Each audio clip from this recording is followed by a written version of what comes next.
नमस्कार दोस्तों, एक शानदार सवाल आपके लिए लेके आया हूँ। ये सवाल इतना बेहतरीन है कि ऐसे सवाल अगर आप करते हैं तो यकीन मानिएगा आपको बहुत लाभ मिलने वाला है। तो पहले सवाल की तरफ देख लेते हैं हम।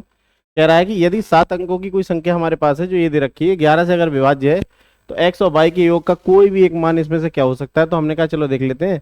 तो हमारे पास लिखा है 5, 0, 4, फिर लिखा है x और फिर लिखा है 5, फिर लिखा है y और फिर लिखा है 3। बोलिए, यही लिखा हुआ है। अगर मैं कहूँ मुझे अगर किसी भी तरीके से देखना है 11 से विभाजित तो अल्टरनेट नंबर लीजिए, एक छोड़कर एक नंबर लीजिए और उनका अंतर निकालिए। अगर अंतर 0 या 11 का मल्टीपल आता है तो समझ जाइए वो संख्या 11 से कट जाएगी।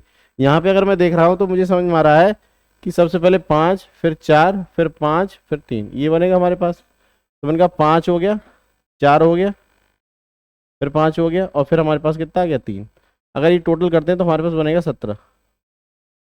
बट यहाँ देखें तो हमारे पास 0 आएगा, दूसरा फिर x आएगा और फिर y आएगा। तो इसमें अगर हम देखें तो x प्लस वाई हमारे पास आंसर आना चाहिए। तो या तो हम 0 बना दें या फिर हम 11 बना दें। तो हम क्या, या तो इनका टोटल हमारे पास कितना आएगा 6। तो 6 आंसर कहीं दिख रहा है इसमें? नहीं। तो 6 आंसर नहीं होगा तो टोटल दूसरा आंसर कौन सा हो सकता है? 17। 17 हमारे पास सही आंसर आएगा। तो ऑप्शन सी इसमें करेक्ट हो जाएगा। ध्यान रखिएगा, इस तरीके के क्वेश्चन अगर कर रहे हो तो बहुत जबरदस्त तरीके से आप कर सकते हैं। ध्यान रखिएगा, पेपर में बहुत नॉर्मल पेपर आएगा आपका, है ना। Thank you.